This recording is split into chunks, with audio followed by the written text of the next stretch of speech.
Esto es Comex Masters. Los mejores, inspirando a los mejores. Comex Masters. Bienvenidos a una edición muy especial de Comex Masters. Soy Paulina García Robles, en donde estaremos repasando las glorias mexicanas del deporte. Nos vestimos pues muy a lo México, pues seguimos disfrutando y festejando estas fiestas patrias en compañía, por supuesto, de Heriberto Murrieta y Paco Gabriel de Anda. Compañeros, ¿cómo están? Hola Pau, gusto en saludarte en esta noche. Paco, buenas noches. Buenas noches, Pau, Beto, un gusto acompañarlos en esta edición importantísima de la historia destacada de deportistas y equipos mexicanos que nos llenaron de orgullo. Así es, y precisamente en la número 10 viajamos hasta Los Ángeles en 1984, en donde el Coliseo de Los Ángeles fue pues la cumbre de cómo vieron que unos mexicanos ganaran el oro y la plata en una disciplina olímpica. Nunca se había logrado, y aquí tanto Cantó como Raúl González hicieron algo histórico. Vamos a repasarlo. El Coliseo de Los Ángeles atestiguó el esplendor de la marcha mexicana. Las 3 medallas conseguidas en esta disciplina en los Juegos Olímpicos de 1984, 2 por Raúl González y 1 por Ernesto Canto, fueron el colofón de una generación dorada que creció y se consolidó llevando la bandera nacional a los podios más importantes del escenario mundial. Fue un 3 de agosto de 1984 cuando los marchistas mexicanos en la prueba de los 20 kilómetros marcaron época al quedarse con el oro y la plata de la competencia.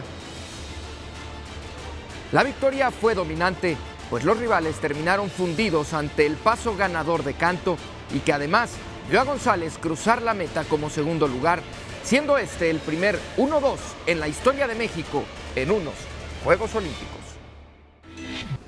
México se confirmaba, Paco, como una gran potencia en la caminata, con el dominio tanto de Raúl González como de Ernesto Canto en esos Juegos Olímpicos inolvidables de 1984. Sí, por supuesto, imitando lo que había conseguido Pedraza, Bautista, pero superándolos al final con este 1-2 de Canto y de González en los 20 kilómetros, para posteriormente, unos días después, Raúl González llenarnos de orgullo y de gloria consiguiendo esa medalla de oro en los 50 kilómetros caminata.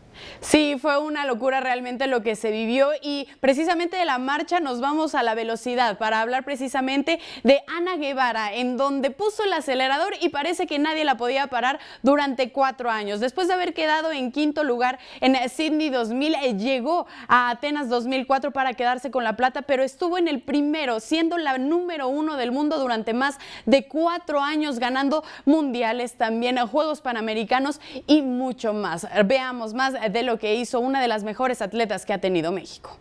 A partir de que gané esta medalla de oro fue empezar una carrera meteórica a nivel internacional.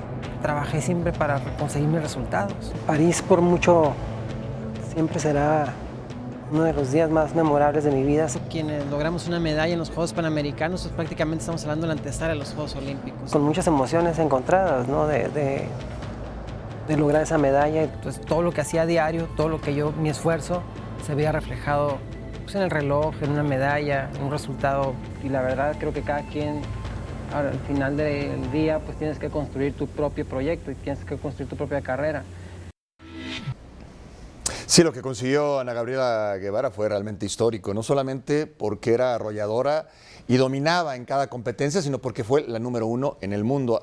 Deportistas mexicanos número 1, mexicanos o mexicanas número 1, pocos realmente. Y lo de Ana Gabriela Guevara fue trascendental, fue algo realmente épico, y creo que va a ser muy difícil que se repita. Ya lo creo, porque México no ha sido potencia en velocidad, por eso surgía esta saeta sonorense de manera extraordinaria, tanto en Juegos Olímpicos como en Mundial de Atletismo, y Ana Gabriela Guevara es sin duda una de las mejores atletas mexicanas que ha habido en la historia.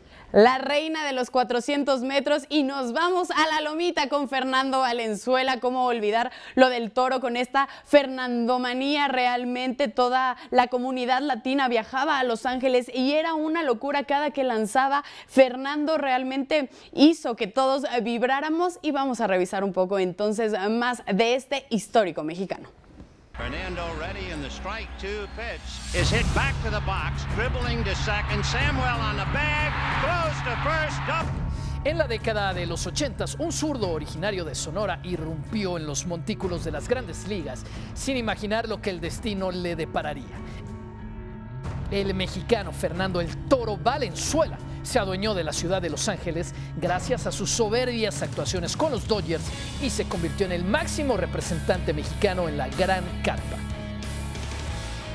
Valenzuela conquistó el premio al novato del año y el Cy Young con los angelinos, además de consagrarse monarca en la Serie Mundial del 81 frente a los Yankees de Nueva York. El Toro conquistó el corazón de los aficionados al rey de los deportes y vio nacer en su figura uno de los fenómenos deportivos más importantes en la historia.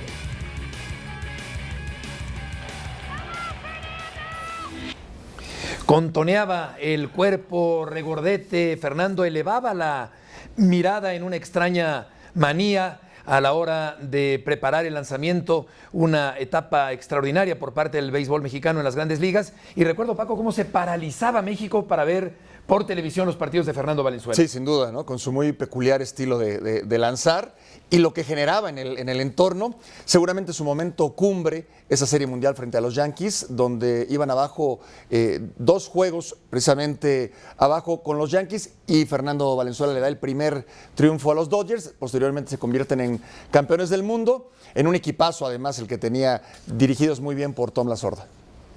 Bien, y nosotros antes de hacer una pausa aún recordamos aquella narración de el tibio ante la locura de la alberca olímpica en México. Con apenas 17 años, Felipe Muñoz entregó una de las medallas de oro más sorpresivas del deporte mexicano y precisamente tenemos el comentario respecto a ello. Así es, el único nadador mexicano que ha conseguido una medalla de oro en Juegos Olímpicos y fue en 1968 en los Juegos Olímpicos celebrados en México. Fue un delirio, fue una locura. El tibio no era el favorito, era un ruso el favorito. Se lanzaron los dos, pero el tibio lo fue alcanzando y en la parte final su entrenador Donald Johnson le dijo, ataca. Atacó el tibio y logró tocar antes que el ruso para llevarse la medalla de oro. El grito de la alberca olímpica fue tibio, tibio, tibio, México, México, México, y el tibio Muñoz derramó lágrimas. Fue una medalla histórica, la única que se ha ganado en natación, la única en Juegos Olímpicos.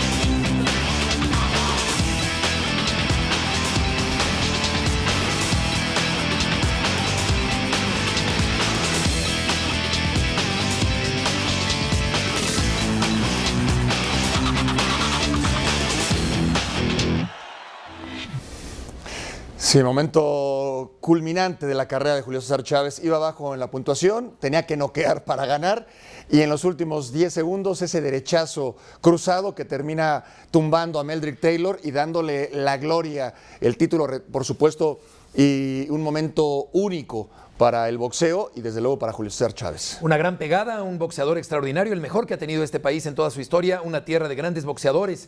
Sin duda es México y a la cabeza de ese listado se encuentra justamente Julio César Chávez, que además tenía una técnica depurada que le permitió llegar muy lejos, convertirse en un campeón realmente fuera de serie en la historia, Pau, del boxeo mexicano. Sí, totalmente de acuerdo y también ya nos remontamos hacia el 2000, donde no daban ni las 5 de la mañana y la mayor parte del país dormía. Nadie siquiera imaginaba que el deporte mexicano estaba por escribir una de sus grandes páginas. Soraya Jiménez se convirtió en la primera mujer en ganar oro olímpico de una disciplina poco seguida en el país. Jamás olvidaremos cómo hizo sonar el himno mexicano. 13 años después, Soraya murió en el olvido del deporte de nuestro país, pero recordamos el gran momento. Todo el mundo apuesta por Soraya como posible medalla en Sydney. Bueno, casi todo el mundo. Cuando ella llegó a la villa, el presidente de la CONADE le dijo, México espera mucho de ti, pero yo te ubico en un 10º lugar. ¿Por qué me dicen eso? Mándala. Chihuahua, un baile. El 18 de septiembre, Soraya disputa la final de su categoría. Gold medal right here. If she can pull it. Well, that's an incredibly tough clean. If she can jerk this, she wins the gold medal.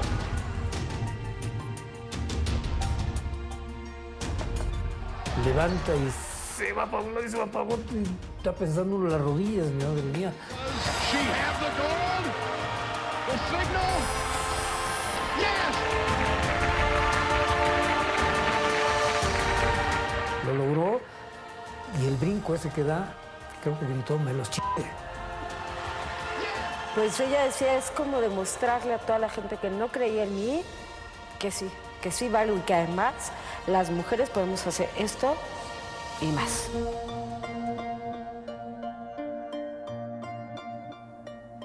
Ay, hermoso.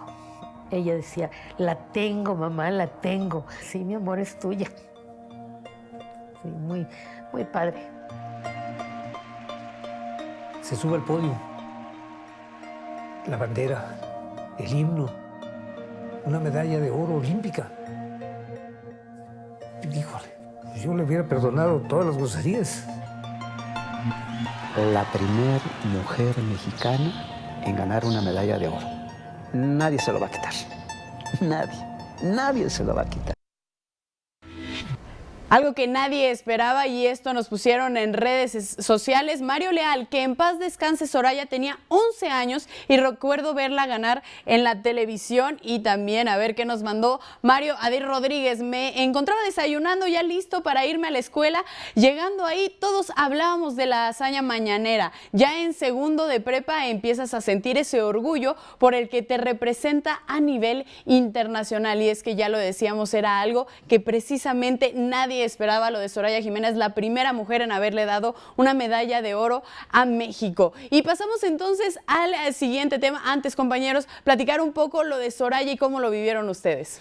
Pues si Felipe Muñoz había sido todo menos tibio en aquella memorable noche de la alberca olímpica en 1968, aquí también Soraya ponía toda la voluntad, toda la preparación, la fuerza en otro deporte donde tampoco había tradición ganadora en levantamiento de pesas femenil, y Soraya, sin embargo, Paco, consiguió ese logro extraordinario que queda en la historia. Sí, lo recuerdo todavía y como si fuera ayer, una emoción única, sobre todo porque fue sorpresivo y la manera en que festejó Soraya. Si al deporte en México no se le apoya, o a los deportistas en general, a la mujer menos. Esa es la verdad de las cosas. Por eso, esa medalla de oro para Soraya fue realmente muy representativo y que nos llenaba de orgullo absolutamente a todos los mexicanos y las mexicanas.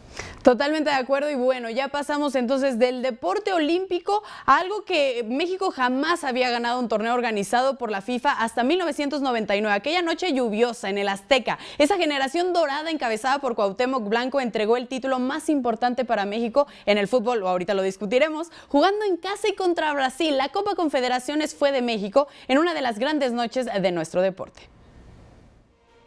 La Copa Confederaciones 1999 fue un torneo histórico para la selección nacional. Aquella competencia organizada en México significó uno de los mayores logros en la historia del balompié nacional, que se cerró con broche de oro el 4 de agosto de ese año. Bajo la lluvia y con el Estadio Azteca a reventar, la selección mexicana firmó una de sus mejores actuaciones ante un equipo brasileño que, a pesar de no tener a todas sus figuras, partía como el rival a vencer de la competición.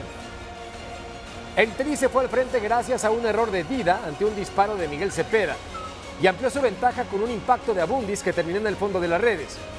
A pesar que el encuentro se empató, Cepeda apareció de nueva cuenta para regresarle la ventaja a México y Cuauhtémoc Blanco selló la victoria con un golazo. De esta forma, México hizo historia y se alzó con el título. No se puede minimizar esa victoria a pesar de que Brasil no venía con todas sus figuras. Era una final ante Brasil, una competencia importante, la Confederaciones, un título bien logrado por ese equipo dirigido por Manuel Lapuente en el 99. Lo que más recuerdo es el recorte que hace Cuauhtémoc Blanco en ese gol. Como la pisa, ¿no? La pisa hacia adentro para después acomodarse y sacar el disparo definitivo, un equipo extraordinario dirigido por Manuel Apuente, un gran técnico del fútbol mexicano, y una victoria soñada por parte de este excelente equipo que conformó Lapuente en aquella Copa Confederaciones de 1999, hace ya 20 años, Pau, de este logro del equipo mexicano en la cancha de Santa Úrsula. Sí, yo aunque estaba muy chiquita también lo recuerdo, y sobre todo que fuera en casa. Nosotros vamos a hacer una pausa, pero todavía tenemos muchos momentos históricos que recordar del deporte de México, y también todavía hay muchas hazañas del fútbol, así que no se mueva.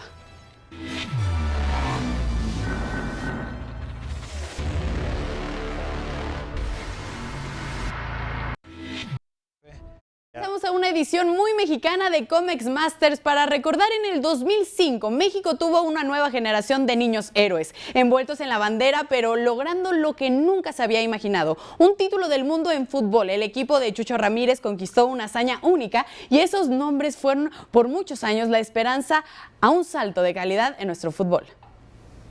Antes de las entrevistas en el DF, ya nosotros decíamos que íbamos a ser campeones. Íbamos a reafirmar nada más que éramos unos campeones del mundo. Para nosotros era normal el comentarlo. Nada más íbamos por nuestro trofeo, que era el de primer lugar.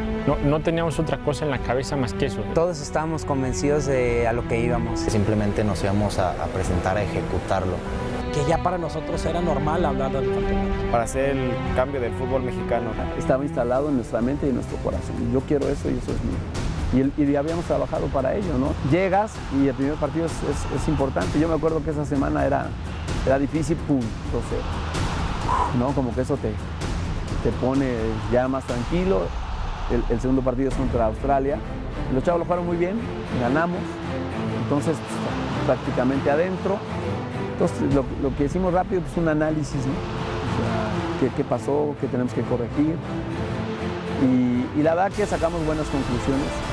Y ya vienen los partidos de vida o muerte, ¿no? Yo creo que el partido más difícil, todos te lo vamos a decir, fue contra Costa Rica. Indudablemente fue el de Costa Rica. Contra Costa Rica. Estuvimos a punto de quedar fuera. Fue un rebanón de Andrade, un autogol que nos dejó fríos, la verdad. Creo que ahí empezamos a remar contra corriente. Súper difícil, la verdad, y en ese momento no te puedes quedar pensando en el error que se cometió. Pero nunca bajamos los brazos, entonces siempre seguimos luchando. Sabíamos que iba a caer el gol, y gracias a Dios 3 minutos del final. Me toca la fortuna y la dicha de hacer el gol del empate. Y después, bueno, manejamos el partido y metimos otros 2 goles. En México ya la gente está tan apasionada ya de la sub-17 ahorita, porque ya pasaron el 5º partido y van contra Holanda. Contra Holanda pues fue, o sea, un boom, ¿no? Nunca se va a olvidar, ¿no? Porque en una semifinal y meter 2 goles, pues es algo muy bonito por todo lo que se vive. llévensela tranquila, nos queda un paso más y hay que lograrlo. Desde el principio lo soñábamos. Que queríamos a Brasil. Siempre quisimos jugar contra Brasil la final. Queríamos que fuera Brasil. La emoción de cumplir lo que habíamos prometido en un principio. Gracias a Dios cae el primer gol de Vela y enseguida Omar Esparza mete ese tremendo gol. Cuando meto el gol, mi reacción fue de decir que los tenía bien puestos, ¿no? Fue un partido donde todo salió perfecto para nosotros. Tercer gol de Ever Guzmán, que fue con el que casi se me salieron las lágrimas y dije, no, México ya está asegurando un título. Que nunca nos dimos cuenta de la dimensión que había logrado el hecho de ser campeones ahí. Levantar el trofeo de campeones, yo creo que ese es el momento especial de ese 2005.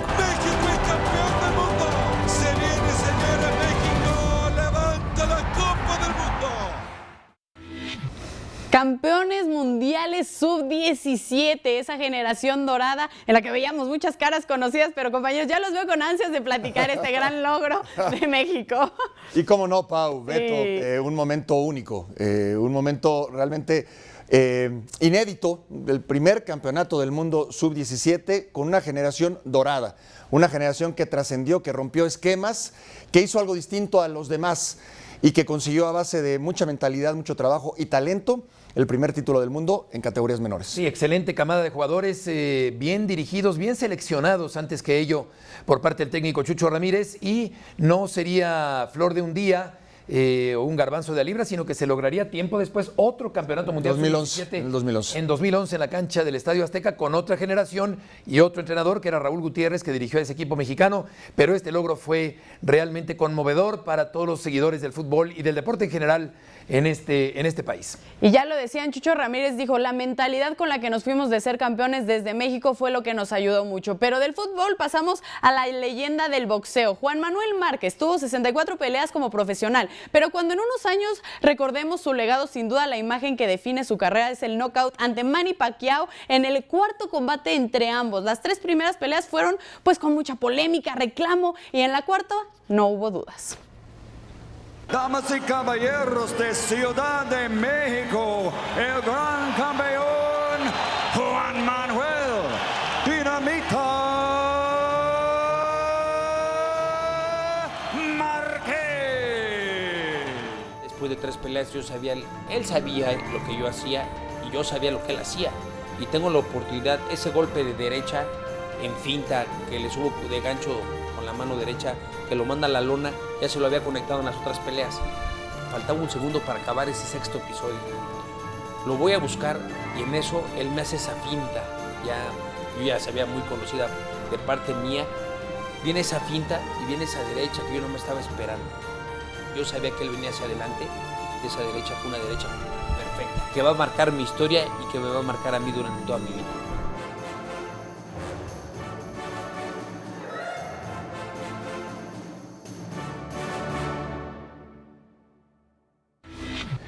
Una derecha durísima, abrió el pequeño espacio con esa finta, como el propio Márquez describe, aprovechó el resquicio Juan Manuel para meter esa derecha fulminante y de esta forma vencer a Manny Pacquiao, batallas memorables y la supremacía de este extraordinario boxeador mexicano. Sí, lo había estudiado mucho y lo pudo llevar a cabo, ¿no? En un momento para Márquez, digamos que la joya de la corona, de una carrera ejemplar, profesionalismo, talento, dedicación, poner muy en alto el nombre de México, evidentemente lo va a marcar. Una pelea contra Pacquiao, también un gran e histórico peleador, y ese momento, ¿no? Ese knockout impactante, fulminante sobre el filipino.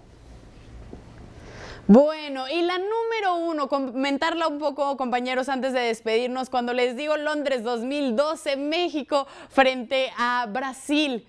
En fútbol, ¿qué les viene a la mente o qué? ¿Cómo recuerdan esa medalla única y un pues logro inédito también para el deporte mexicano? Pau, Beto, yo acababa de llegar a ESPN y estábamos en los estudios allá en Tlalnepantla viendo el partido y eran los gritos, la emoción.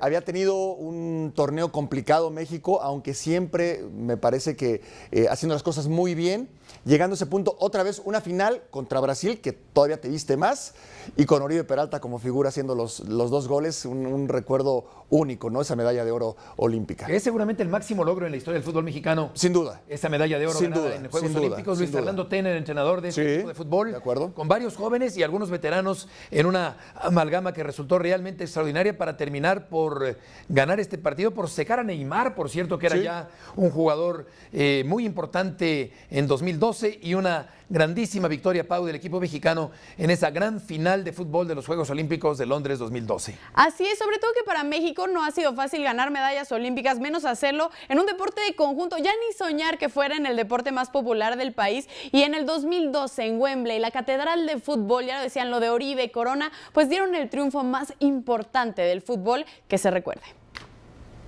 Sí, desde luego, con una gran combinación de jugadores por parte del equipo mexicano y con el espíritu y con la personalidad que hay que tener para enfrentar a un equipo como el brasileño, porque el solo hecho de saber que te vas a enfrentar a Brasil creo que ya impone al jugador mexicano, pero afrontar con personalidad y con carácter y con fútbol, sobre todo también, un compromiso de esa naturaleza hizo que el equipo mexicano ganara la medalla. Una base de jóvenes muy bien dirigidos, apuntalados por veteranos como Corona, como Salcido y desde luego el propio Oribe Peralta. Paco, Beto, muchísimas gracias por haber estado con nosotros, los Masters, en esta edición tan especial, recordando las glorias del deporte mexicano. Soy Paulina García Robles y gracias por habernos acompañado en esta edición de Comex Masters, viendo por supuesto una vez más cómo México vibró con el oro en el fútbol del 2012. Ganamos porque el talento que tienen mis compañeros se utilizó de manera colectiva. Se demostró de que México está a la altura de cualquier selección en el mundo. por lo que yo recuerdo, es el más importante. Finalmente llega la medalla de oro. Tenemos una de las metas, ¿no? que es el ponernos con una medalla. Al final esto te hace ganar torneos, te hace que las otras selecciones te valoren, te respeten. Es algo que soñábamos desde el inicio del torneo, el poder subirnos al podio. Creo que este tipo de competencia saca lo mejor de cada atleta, de cada jugador. Es el resultado de un proceso. Lo más bonito es haber visto la bandera ahí en número 1, que se haya tocado nuestro himno nacional. Es cuando sientes la gloria y cuando sientes que todo ha valido la pena.